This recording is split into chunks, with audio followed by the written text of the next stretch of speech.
ये चित्र वर्ष 1962 का है। दावा किया जाता है कि इस चित्र में इंदिरा गांधी अपने गहने भारतीय सेना को दान कर रही हैं। उन दिनों चीन के साथ युद्ध की स्थितियां बनी हुई थीं। इंदिरा के पिता जवाहरलाल नेहरू की गलत नीतियों के कारण पूरा देश गंभीर संकट में था।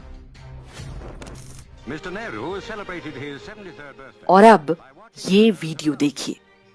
जिस समय भारतीय सेना को हथियार, गोला बारूद की आवश्यकता थी, उस समय नेहरू सरकार ने विज्ञापन के रूप में ऐसे कई वीडियो बनवाए जिन्हें उन दिनों सिनेमा घरों में दिखाया जाता था। इन विज्ञापनों में दावा किया जा रहा था कि पूरे देश की महिलाएं सैनिकों के लिए स्वेटर बुन रही हैं, रक्तदान कर रही हैं और अपने सोने के गहने सरकारी कोष में जमा करवा रही हैं।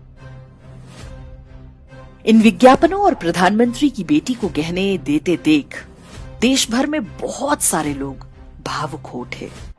उन्होंने भी अपने पुरखों के कीमती गहने दान करने आरंभ कर दिए।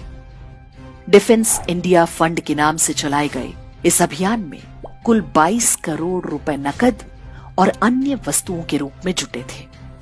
धन संग्रह का ये अभियान अभी आरंभ ही हुआ था कि चीन ने युद्ध विराम की घोषणा कर दी। युद्ध बंद होने के बाद ये धन कहां और कैसे खर्च हुआ, कभी किसी को पता नहीं चल पाया। कुछ वर्ष पहले ही शोध संस्था ऑब्जर्वर रिसर्च फाउंडेशन के एक फेलो ने दावा किया कि भारतीयों से युद्ध के नाम पर जुटाए गए सोने के गहने आज भी रिजर्व बैंक के खजाने में पड़े हुए हैं। चीन युद्ध जिन क्षेत्रों में हो रहा था, वहां 0 डिग्री से कम तापमान होता है।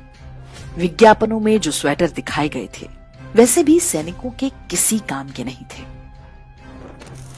सोने के लिए गांधी परिवार की हवस का असली दृश्य वर्ष 1975 में आपातकाल के समय देखने को मिला। तब इंदिरा गांधी ने राजस्थान और मध्य प्रदेश समेत देश भर के कई राजघरानों पर छापे मरवाए थे। विशेष रूप से जयपुर की महारानी गायत्री देवी और ग्वालियर के सिंधिया घराने को निशाना बनाया गया। जयपुर की महारानी गायत्री देवी बहुत आकर्षक और गरिमामयी व्यक्तित्व वाली महिला थी। वे शांति निकेतन में इंदिरा गांधी के साथ पढ़ चुकी थी। स्कूल के दिनों से ही इंदिरा गांधी गायत्री देवी से अत्यंत ईर्ष्या करती थी। पत्रकार खुशवंत सिंह ने लिखा है कि इंदिरा गांधी एक आत्ममुग्ध महिला थी। उन्हें अपने से सुंदर कोई स्त्री कभी सहन नहीं होती थी। गायत्री देवी भी इसी का शिकार बनी। कहते हैं कि देश भर में राजाओं का प्रिवी पर्स बंद करने का निर्णय भी इंदिरा गांधी की इस ईर्ष्या का परिणाम था।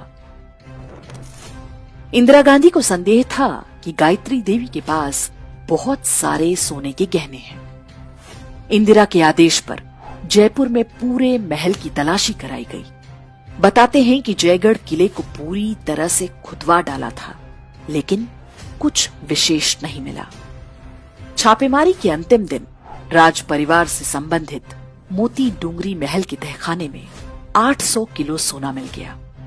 वो सोना वहां पर रखा है, इसकी जानकारी राज परिवार के सदस्यों को भी नहीं थी। ये सारा सोना सरकार ने जब्त कर लिया था। ये आरोप भी लगते हैं कि जो सोना मिला था, उसका एक बड़ा हिस्सा गायब करवा दिया गया था। इंदिरा गांधी की डाह ऐसी थी कि उन्होंने महारानी गायत्री देवी को लगभग 6 महीने तक तिहाड़ जेल में भी बंद करवा कर रखा था। उन पर टैक्स चोरी और तस्करी जैसी धाराएं लगाई गई थी। जेल में वो बहुत बीमार थी, फिर भी इंदिरा सरकार ने उन पर रहम नहीं किया। गायत्री देवी की महानता आप इसी बात से समझ सकते हैं कि जब संजय गांधी की विमान हादसे में मृत्यु हुई, तो उन्होंने सांत्वना व्यक्त करने के लिए इंदिरा गांधी को फोन किया, लेकिन इंदिरा गांधी ने उनसे बात तक करने से मना कर दिया। तो जब प्रियंका गांधी वाड्रा कहती हैं कि उनकी दादी ने देश के लिए अपना सोना दान दे दिया था, तो आप स्वयं अनुमान लगा सकते हैं कि सच क्या रहा होगा। 55 सालों के लिए कांग्रेस की सरकार रही है। किसी ने आपसे सोना छीना, आपके मंगलसूत्र छीने। इंदिरा गांधी ने अपना सोना, जब जंग हुई थी, अपना सोना देश को दिया। चीन युद्ध के लिए सोना देने का ड्रामा हो या सोने के लिए राजघरानों पर अत्याचार, ये सारी घटनाएं नेहरू गांधी परिवार और उसके वारिसों की मानसिकता को बताती है। कुछ प्रश्न हम भारत के लोगों पर भी खड़े होते हैं। हमने ऐसे परिवार और उनकी पार्टी को इतने दशकों तक अपने सिर माथे पर बिठाए रखा। देर से ही सही उनका मायाजाल टूट रहा है, लेकिन आज भी वो अपनी खानदानी परंपरा को छोड़ने को तैयार नहीं।